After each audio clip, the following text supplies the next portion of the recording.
কেন আমরা যে ইউপি গঠন করি সাহেবকে কপি করে তৈরি করা একমাত্র বিজেপিকে জায়গা করে দিয়ে মুখ্যমন্ত্রী বানাতে চাইত।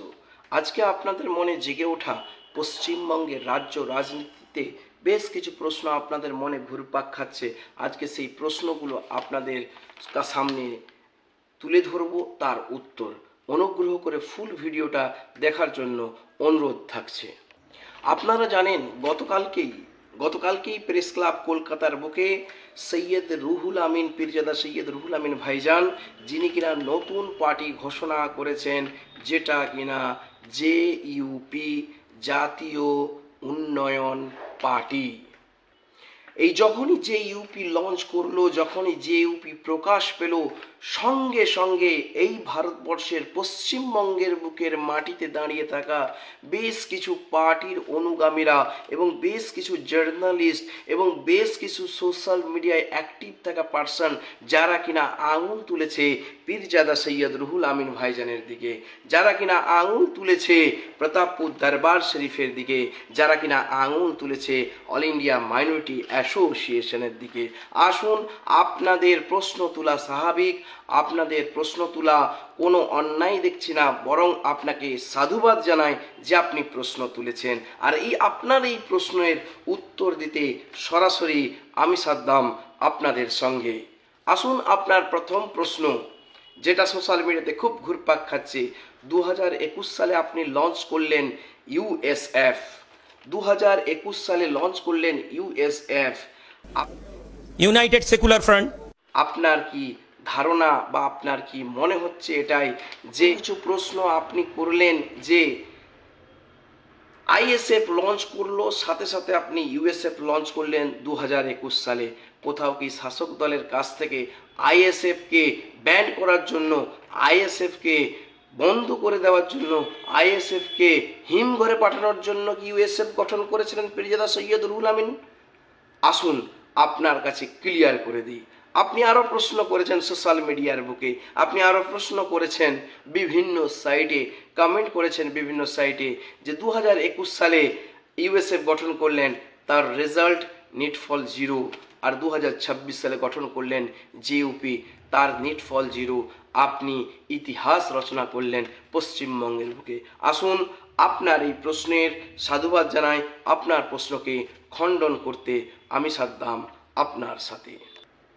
প্রথমেই আমরা জানিয়ে রাখি, না তো আমরা ঘৃণার পক্ষে, না তো আমরা কাউকে ঘৃণা করব, না তো আমরা কাউকে হিংসা করব, না তো আমরা কোথাও কাউকে কটু কথা বলবো। তবে এটা ঠিক কথা, আমরা কিন্তু আত্মবিশ্বাসকে সঙ্গে নিয়ে আমরা কাজ করতে আগ্রহী, আমরা কাজে বিশ্বাসী। দিন শেষে কাজ, উন্নয়ন, এটাই শেষ কথা।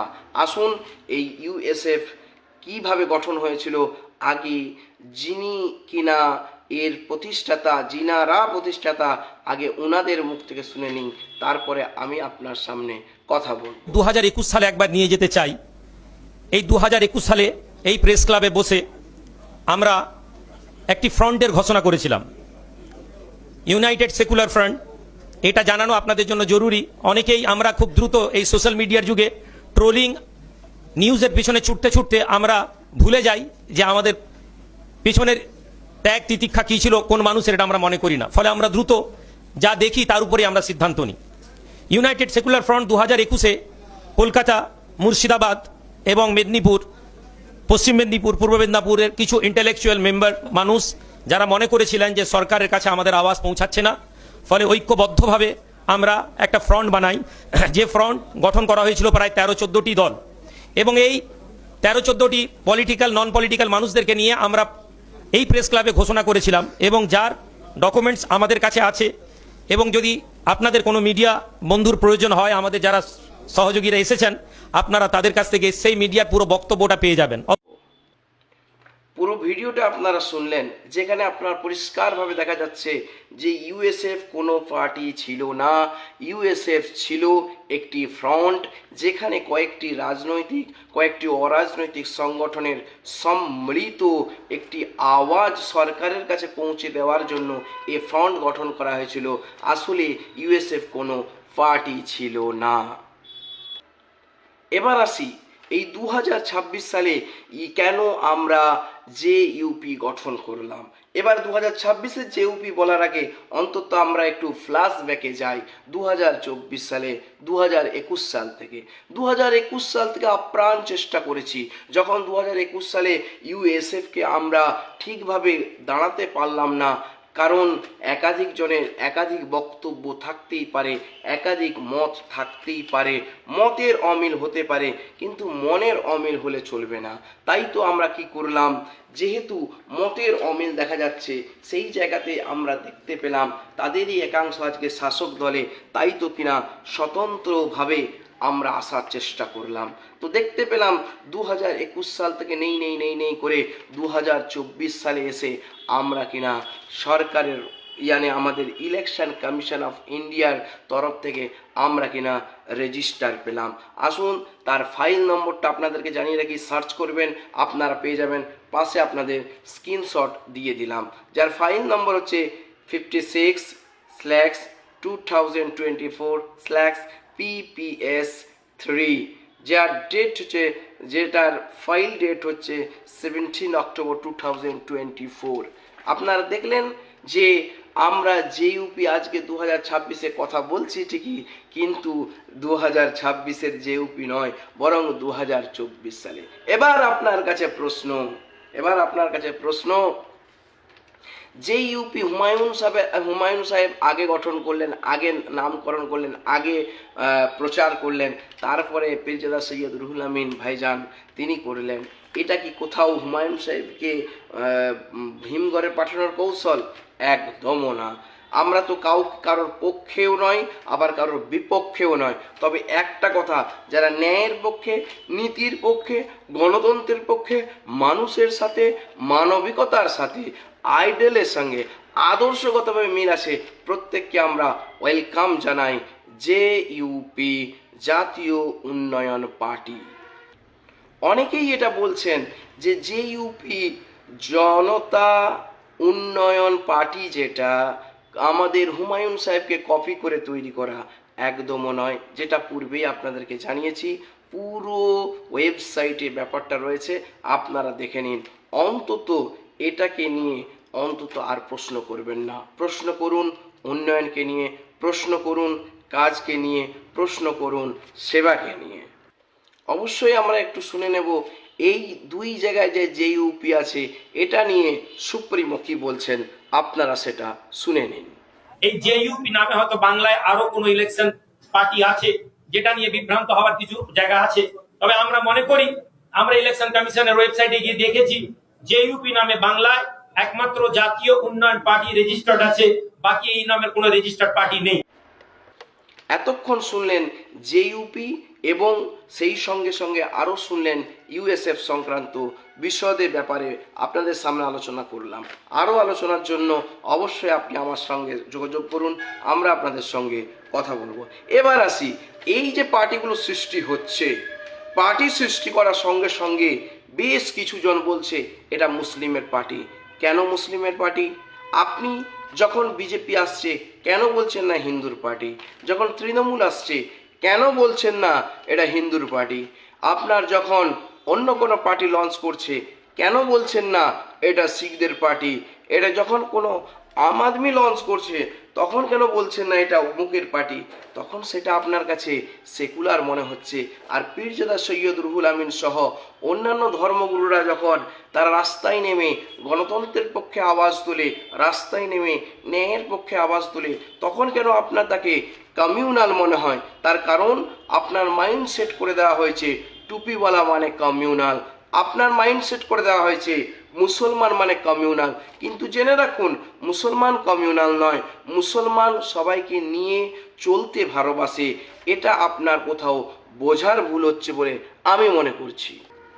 এবার আসি আপনাদের কাছে ক্লিয়ার করতে যে এই সমস্ত যে পার্টিগুলো আসছে এরা কেবলমাত্র বিজেপিকে জায়গা করে দিয়ে মুখ্যমন্ত্রী বানাতে চায়। আসুন আপনি ক্লিয়ার হয়ে যাবেন আমার এই ভিডিওটা দেখে। 294টি সিট বিধানসভা সিট রয়েছে এই পশ্চিমবঙ্গের জমিনে। 294 মধ্যে আপনি ধরে নিন মাইনরিটি এরিয়া কতগুলো আছে। মাইনরিটি এরিয়া যদি আপনি দেখেন 94, 84, 94, 100, 110 এর বেশি নয়। আপনার 294 মধ্যে মেজরিটি কটা সিট আপনাকে পেতে হবে, মেজরিটি নিয়ে আপনি মুখ্যমন্ত্রী হবেন। আসুন সেই ক্যালকুলেশনে দেখে নিই। তাহলে মেজরিটি সিট পেতে গেলে আপনাকে 160, 170, 180 হলে এনাফ, আপনার এনাফ। এবার আসি 294-এর মধ্যে 94টা ছেড়ে দিন। আচ্ছা আমি 100টাই ছেড়ে দিলাম, থাকলো 194টা। এই 194টা সিটের মধ্যে আপনি তৃণমূল, আপনি শাসক দল, আপনি তৃণমূল, আপনি মমতা বন্দ্যোপাধ্যায়, আপনি শাসক দল, আপনি কি পারেন না বিজেপির সঙ্গে সরাসরি মোকাবিলা করতে? এরা যখন এদের অধিকার নিয়ে রাস্তায় নামছে, এরা যখন এদের অধিকার নিয়ে কথা বলছে, যখন এদের অধিকার না পাওয়ার জন্য রাস্তায় নামছে, যখন এরা নতুনভাবে কিছু চিন্তা ভাবনা করতে শিখছে, তখন আপনি তাকে বলে দিচ্ছেন কমিউনাল। আর এই কমিউনাল বলার জন্য অমুসলিম ভাইয়েরা কিন্তু বলেনি, কওমের ভাইয়েরা বলছে একটা বিশেষ অংশ। তার কারণ কোথাও না কোথাও আপনার স্বার্থে আঘাত হানছে। আপনার কাছে ক্যালকুলেশন করে দিলাম, এই 100টা সিট যদি বাড়ি আসে এদিক থেকে, আর 194টা সিটে সরাসরি বিজেপির সঙ্গে তৃণমূল, ওখানে কোনো প্রার্থী দেওয়া হবে না। দায়িত্ব সহকারে বলছি, কোনো রকম কোনো পার্টি প্রার্থী দেবে না। ধরে নিন জেইউপি পীরজাদা, জেইউপি হুমায়ুন সাহেব, ধরে নিলাম আইএসএফ নওশাদ সাহেব এবং অন্যান্য যত পার্টি আছে, দায়িত্ব নিয়ে বলছি তৃণমূল এবং বিজেপি লড়াই করুক, দেখি কটা সিট তৃণমূল জিতে আসে। আপনি কি কেবলমাত্র এই সমস্ত সিটগুলোকে মগের মুলুক ভেবেছেন? এই সমস্ত সিটগুলোকে অধিকারকে না দিয়ে বরং অধিকার ছিনিয়ে নেওয়ার জন্য যখন তারা রাস্তা নামছে, তখন আপনি তাদের কাছে কমিউনাল বলে দিচ্ছেন। আর এই জাতিকে পিছিয়ে রাখার জন্য দীর্ঘদিনের ষড়যন্ত্র, দীর্ঘদিনের আপনার বিভিন্ন ষড়যন্ত্র প্রকাশ পাচ্ছে। যখনই এরা অধিকার আদায়ের কথা বলবে, তখনই এরা কমিউনাল হয়ে যায়। আসুন চিন্তা করুন। প্রকৃত চিন্তা আপনাকে উন্নত শিখরে নিয়ে যাবে, প্রকৃত চিন্তা দেশের সেবা করতে সাহায্য করবে, প্রকৃত চিন্তা বাংলার উন্নয়নে কাজে লাগবে। আসুন সমস্ত মত ভুলে গিয়ে, সমস্ত কিছু ভুলে গিয়ে আসুন না আপনার এরিয়ায় আপনি হয়ে উঠুন জনগণের সেবক, আপনার এরিয়ায় আপনি হয়ে উঠুন জনগণের সেবক। এই অঙ্গীকারটুকু করুন। যারা আজকে মন্দির বানাচ্ছে, যারা আজকে মসজিদ বানাচ্ছে পলিটিক্যাল লিডার হয়ে, তারা ঠিক। আর যখন কোনো ধর্মীয় গুরু সেখান থেকে উঠে পলিটিক্যাল কেরিয়ার করে সেখানে মানুষের অধিকার নিয়ে নামে, তখন আপনি তাকে কমিউনাল বলে দেন।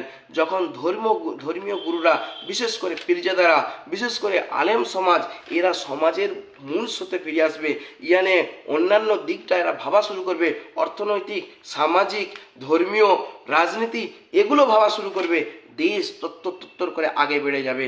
আমি মনে করি ইনাদের সামনে আসা একান্ত জরুরি। তার কারণ হলো একটাই, আলেম, ইলম যার মধ্যে রয়েছে তাকে আলেম বলা হয়। এই ইলম